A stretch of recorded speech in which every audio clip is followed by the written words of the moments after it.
Hello बच्चों, आज मैं आपको एक नई कहानी सुनाती हूँ।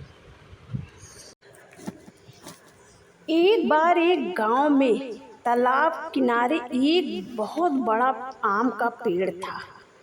उस गांव में एक छोटा लड़का था जिसका नाम था चेतन। चेतन उस पेड़ के नीचे हर दिन स्कूल से आने के बाद खेलने जाया करता था। चेतन पेड़ के चारों ओर दौड़ता रहता और खेलता कूदता, और वक्त आने पर कभी कभी पेड़ को की छांव में सो जाता था। वह उस आम के पेड़ को बहुत प्यार करता था और वह आम के पेड़ भी उसे बहुत चाहता था। दोनों एक दूसरे के दोस्त थे। धीरे धीरे समय बीतने लगा। चेतन बड़ा हुआ और घर पर ही खेलने लगा और आम के पेड़ के पास उसे खेलना बंद कर दिया। एक दिन चेतन उस पेड़ के पास दुखी होकर गया। वह बहुत ज़्यादा निराश दिख रहा था और रोते रोते पेड़ के नीचे बैठ गया। यह देखकर आम के पेड़ ने उससे कहा, चलो चेतन खेलते हैं। चेतन ने जवाब दिया, मैं अब बड़ा हो गया हूँ, अब खेलने के साथ मेरी उम्र नहीं है और न खिलौने खरीदने के लिए मेरे पास पैसे हैं। यह सुनते ही आम के पेड़ ने जवाब दिया, मेरे पास तो पैसे नहीं है, परंतु अगर तुम मेरे आम को तोड़कर बेचोगे तो पैसे मिल जाएंगे जिससे कि तुम अपने खिलौने खरीद सकते हो। यह सुनते ही चेतन बहुत खुश था। उसने सभी आमों का उस पेड़ से तोड़ लिया और बाजार में जाकर उसे बेच दिया, और उसने उस बेचे हुए पैसे से खिलौने भी खरीद लिए। पर वह वापस आने के बाद पेड़ के पास नहीं आया।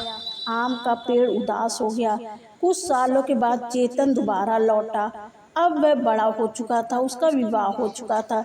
चेतन को देखते ही आम का पेड़ बहुत खुश हुआ और उसने कहा, भोले चेतन खेलते हैं। चेतन ने जवाब दिया, अब मेरी शादी हो चुकी है, मेरा परिवार है, मेरे पास खेलने का समय नहीं है, पर हम रहने के लिए घर चाहिए। क्या तुम मुझे कुछ मदद कर सकते हो? यह सुनते ही आम के पेड़ ने जवाब दिया, मेरे पास घर तो नहीं है, परंतु अगर तुम मेरे टहनियों को काट कर घर बनाना चाहो तो बना सकते हो। यह सुनकर चेतन खुश हुआ और उसने सभी टहनियों को काट कर अपने घर बना लिया। पर घर बनने के बाद फिर वह वापस नहीं आया।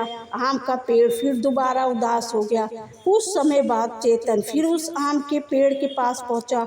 आम का पेड़ उसे देखते ही खुश हो गया और उसने कहा, चलो चेतन खेलते हैं। चेतन ने कहा, मैं अब काम कर रहा हूँ, मैं बहुत थक चुका हूँ, मैं अपने लिए एक नाव बनाना चाहता हूँ जिससे मैं नदी में घूमकर और उससे पैसे कमा सकूँ, मेरी मदद कर सकता है। वह सुनते ही आम के पेड़ ने जवाब दिया, मेरे पास नाव तो नहीं है, पर तुम चाहो तो मेरी तनों को काट कर अपने लिए नाव बना सकते हो। यह सुनकर चेतन खुश हो गया और उसने फिर पेड़ के तनों को काट लिया और उसने फिर उससे नाव बना लिया। कई साल बाद चेतन उस पेड़ के पास फिर लौटा।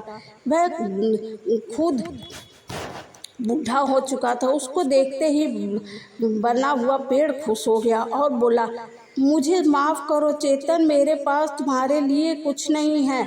आम के पेड़ ने कहा, मेरे पास तुम्हारे लिए आम नहीं है। चेतन ने कहा, मेरे पास अब पैसे आम खाने के लिए दांत नहीं है। आम का पेड़ ने कहा, मेरे पास टहनियाँ भी नहीं है जिससे कि तुम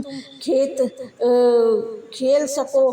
चेतन ने कहा, अब मैं बूढ़ा हो चुका हूँ और मैं ना चल सकता हूँ ना खेल सकता हूँ। तब वह आम के पेड़ ने कहा, मेरे पास सब में कुछ नहीं है, तुम्हें देने के लिए जड़ों के अलावा। चेतन ने कहा, मैं अब अपने जीवन से थक चुका हूँ, मुझे बस आराम करने के लिए एक जगह चाहिए। यह सुनकर आम के पेड़ ने कहा, आम के पेड़ ने कहा, आराम करने के लिए पुराने पेड़ की तनों में सुकून मिलता है। यह सुनते ही चेतन पेड़ के नीचे आराम से सो गया। यह देखकर आम का पेड़ बहुत ही प्रसन्न हुआ और मुस्कुराने लगा।